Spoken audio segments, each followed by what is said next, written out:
with new technology and I don't give myself enough time to figure it out. And the live button hits and the time gets to the time you're supposed to go. And you just say, boom, let's do it. So maybe we'll see. Maybe I'm sharing my screen and you're seeing what I want you to see. Maybe we'll see. And the good news is I'm gonna find out. Like I'll know in 15 minutes or so. I won't know any time before that, but I'll know. So, because every time I switch over to the scene that I want to look at to see if it works, it just shows me that screen, so I can't even tell. Hopefully, you're looking at something that says the 5 pillars of a life well lived.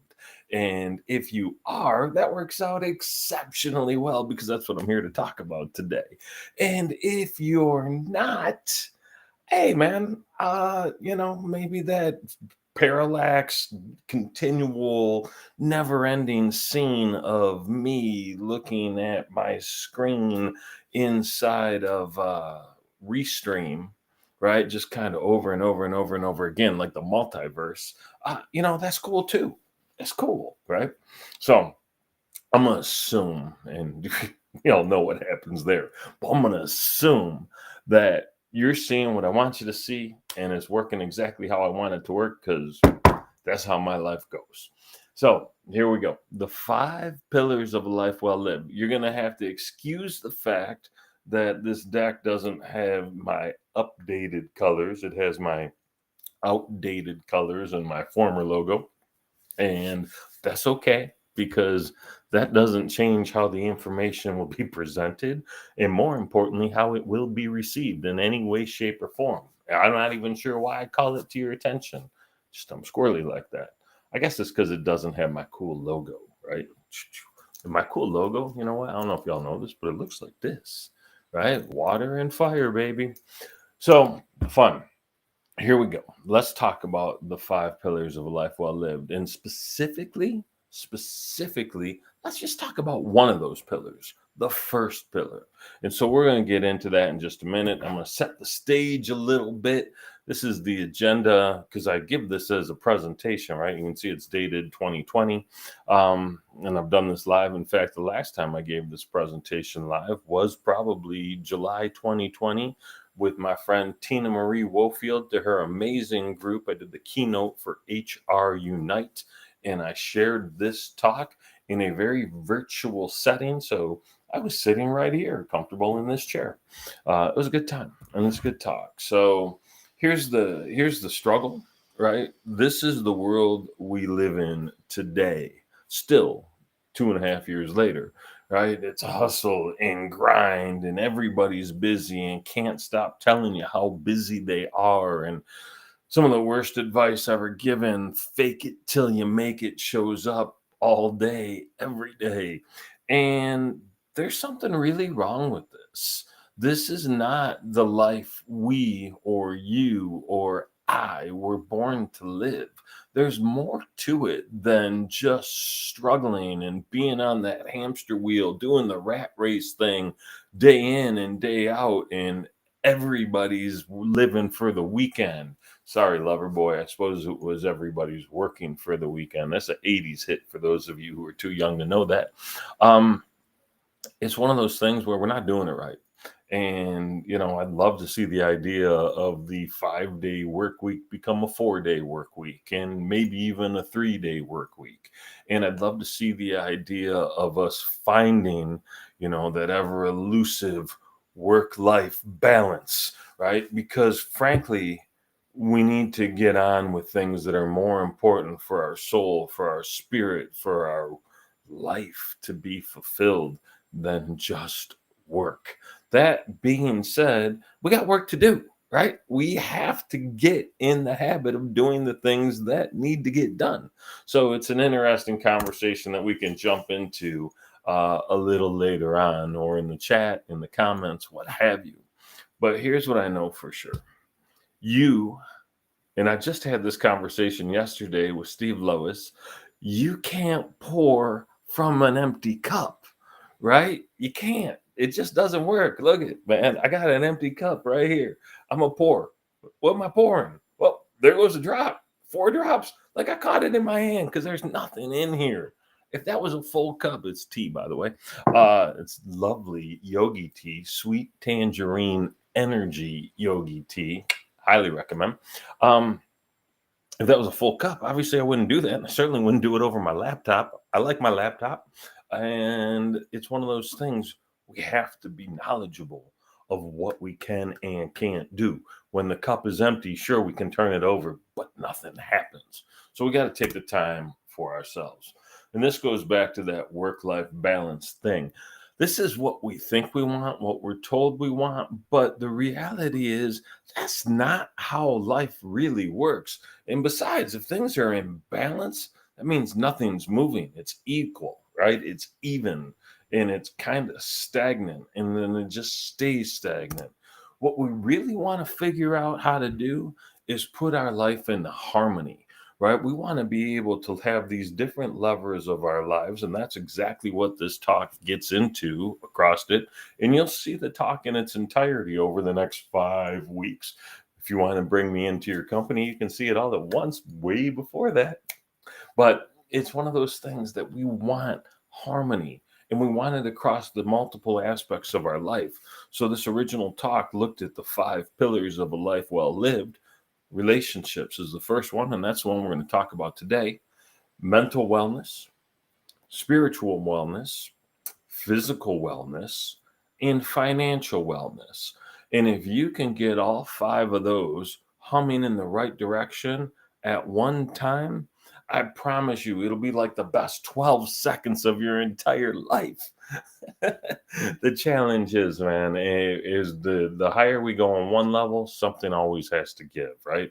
We'll be humming along. Maybe we'll have 4 of these clicking at the rate we really want to be, and one thing falls sideways, and we didn't already have that 5th one going. So now we're at 3, but it's that continual stride, the continual effort to put these things into some level of harmony and understand where we got to shift and change at what point to make sure that we're doing the things we want to do. I really am assuming you can see these slides because if I'm referencing slides that you can't see, that's a challenge. That last slide, 2 slides ago, had 2 stones, right, evenly distributed on a rock. The last one had 2 rows of 5 stones fitting for the 5 pillars. So, anyway, pillar number 1 is relationship, and it's really about the relationships, plural, that we have in life. And I'm going to tell you right here, right now, the most important relationship you have is with you. You spend more time with you than you will with anyone else throughout the history of your life and the future of your life. If you don't have a good relationship with you, you're messing up.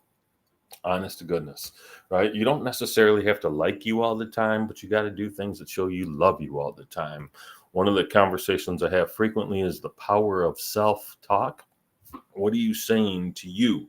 Because your voice or voices, as the case may be, are the things that you're going to hear the most. So you want to make sure that you're doing something positive and uplifting. I see plenty of people, self included from time to time, that are really great empowerers and enablers and supporters and champions for other people that just smash themselves internally. And we got to make sure that we're picking ourselves up by those bootstraps, that we're patting ourselves on the back, maybe make that helicopter sound, that we're taking care and showing love to us because it's important. If we can't love us, it's really hard to expect other people to. So that's relationship number 1. The rest of them aren't in much in any particular order, but they are all important. The next one here is your significant other. And I think it's important that we treat our significant other with love, kindness, and respect. Go out of our way to show them those things. Maybe take the time to understand the 5 love languages so we can make sure that the efforts that we're making for them and toward them are received in the way that they should be. So often we do things for our friends and our family, and we do things out of our heart that we think are important. But if they don't notice it is important because it's not as important to them, it misses the mark. It's a real tough thing. I read a book a long time ago, Mutant Message from Down Under. Great, great book. And it was about the Aboriginal tribe in Australia. And it talked about the idea that if you give a gift, if you're an Aboriginal, you give a gift to someone. Um, if you give them a gift that you wanted to give them, but they didn't necessarily want to receive, it's not a gift at all. Interesting way to think about it. So relationships with significant other are important. Relationships with your family, and this could be, your significant other and your kids. This could be your parents. This could be your siblings, cousins, aunts, uncles, or whatever. That extended fake family. All of the above. Making time for these people is super duper important. And I'm on a little bit of a timeline because I want to make sure that I'm done in about 15 minutes. So I'm going to breeze through the family and friends piece. I tell you though, having friends, and you can tell they're really good ones. They're the ones that you haven't talked to in 6 months, 18 months, whatever. And you pick up the phone or the Zoom and you have a conversation with them. And it's like you didn't even miss a beat. Like you just haven't missed seeing them in 4 seconds, right? That's the kind of lifetime stuff that's really important. Friends are cool because unlike family, we totally get to pick them. The next relationship is the one with your God. I don't care how you spell it, capital G, little g. I don't even care if you believe there is a God, right? But whatever you do from a spiritual perspective, right? And you can have a spiritual bent and be an atheist, right? You can be agnostic and have a spiritual side to you too. Um, Whatever that relationship is probably really, really important. Whether it's important that you share it with everybody is a totally different story. You don't have to wear it on your sleeve, but it's probably worth understanding what you believe to be true. Because without some idea of a higher force or a higher self, I feel like this would be a fairly lonely existence. So, just something to think about. I won't get too preachy on this because that's not my style. I do love this line though. Bono from U2 fame said it best. Bono said that religion is the business of spirituality. I'll let you chew on that for a minute. I love it. I love it. I love it. The next one is the relationship you have with your coworkers, your colleagues, the people that you're going to hang out with, right? My friend Charlie Wahlberg said the other day that there's some pieces of advice he has. Number one is buy the best mattress you can because you're going to spend a third of your life on it.